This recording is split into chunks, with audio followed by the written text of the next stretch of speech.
Mutual fund में invest करने से हमें लॉन्ग टर्म में अच्छे रिटर्न्स मिलते हैं, लेकिन अगर हम म्यूचुअल फंड बाय करने से पहले एक छोटी सी दिखने वाली रेशो को इग्नोर करते हैं तो हमें फ्यूचर में लाखों रुपए का नुकसान हो सकता है। जी हाँ दोस्तों, हम बात कर रहे हैं एक्सपेंस रेशो की, जिसे हमें म्यूचुअल फंड बाय करने से पहले जरूर देखना चाहिए, जिससे हम फ्यूचर में लाखों रुपए का नुकसान होने से बच सकते हैं। तो दोस्तों, वीडियो को एंड तक जरूर देखते रहें, जिससे आपको एक्सपेंस रेशो की डिटेल इन्फॉर्मेशन मिल सके।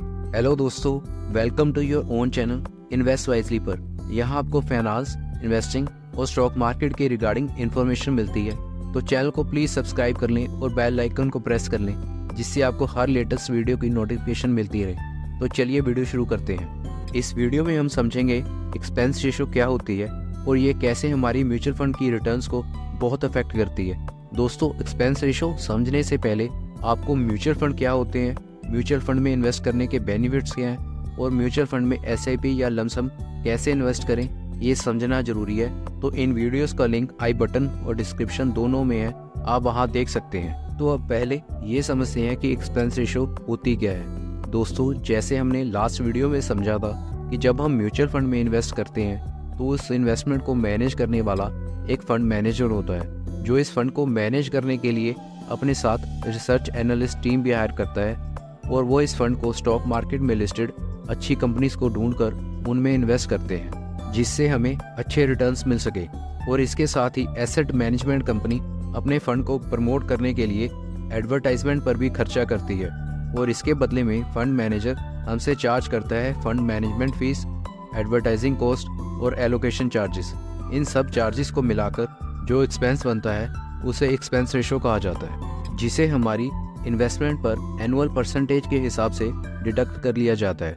और ये एनुअल परसेंटेज सेबी गाइडलाइंस के अकॉर्डिंग इक्विटी म्यूचुअल फंड में मैक्सिमम हो सकती है 2.25% और डेट म्यूचुअल फंड में मैक्सिमम हो सकती है 2%। अब हमें देखने में 2.25% इतना ज़्यादा नहीं लगेगा, और अगर हम इसे एक साल का कैलकुलेट करके देखते हैं, सपोज जैसे हमने किसी म्यूचुअल फंड में SIP के थ्रू हर महीने 10,000 इन्वेस्ट किए, यानी एक साल में 1,20,000 इन्वेस्ट किए, और हमने ऐसे म्यूचुअल फंड में इन्वेस्ट किया जिसकी एक्सपेंस रेशो 2% है, तो उसे अगर हम एक साल का कैलकुलेट करके देखते हैं तो वो 24 रुपये होता है। तो ये हमें इतना ज़्यादा नहीं लगेगा।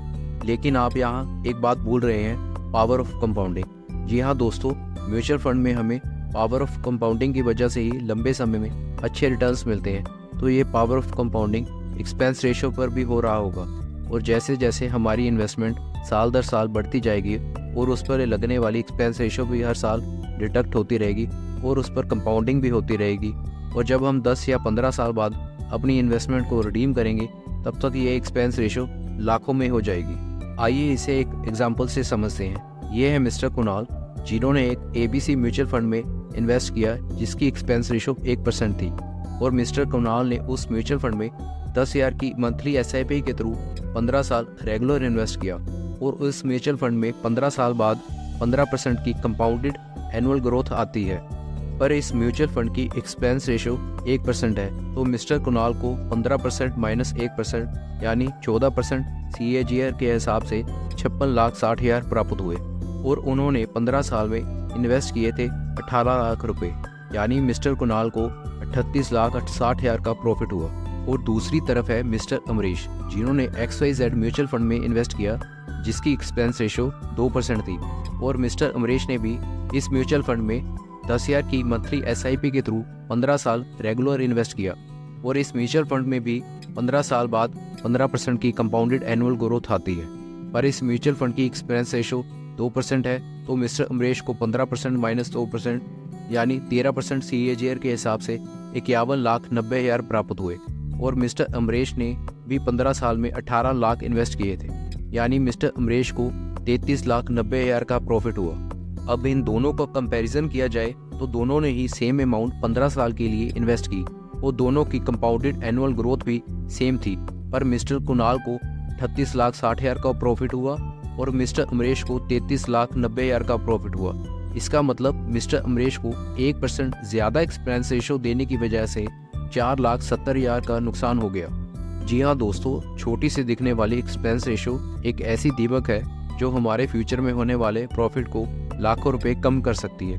तो हमें एक ही सेक्टर के ऐसे म्यूचुअल फंड में इन्वेस्ट करना चाहिए जिसकी एक्सपेंस रेशो कम हो और उसकी CAGR सेम हो या ज़्यादा हो। ये एक्सपेंस रेशो अलग अलग म्यूचुअल फंड में अलग अलग होती है। एक एक्टिवली मैनेज फंड की एक्सपेंस रेशो 0.5% से 1% तक रीजनेबल होती है, और अगर वो 1% से ज़्यादा हो तो उसे हायर साइड कंसिडर किया जाता है। और एक पैसिव या इंडेक्स फंड की एक्सपेंस रेशो 0.02% से 0.2% होती है। ये इंडेक्स फंड्स क्या होते हैं ये हम आने वाली वीडियोस में डिटेल में समझेंगे। म्यूचुअल फंड में जैसे ज़्यादा एक्सपेंस रेशो होने से हमें फ्यूचर में लाखों रुपए का नुकसान हो सकता है, वैसे ही एक्सपेंस रेशो का रेगुलर और डायरेक्ट म्यूचुअल फंड में क्या फ़र्क पड़ता है हम इसे नेक्स्ट वीडियो में समझेंगे। दोस्तों, मैं उम्मीद करता हूँ आपको एक्सपेंस रेशो डिटेल में समझ आ गया होगा। दोस्तों, वीडियो पसंद आया हो तो वीडियो को प्लीज़ लाइक कीजिए और शेयर कीजिए और अपना ख्याल रखें, और वीडियो को पूरा देखने के लिए धन्यवाद।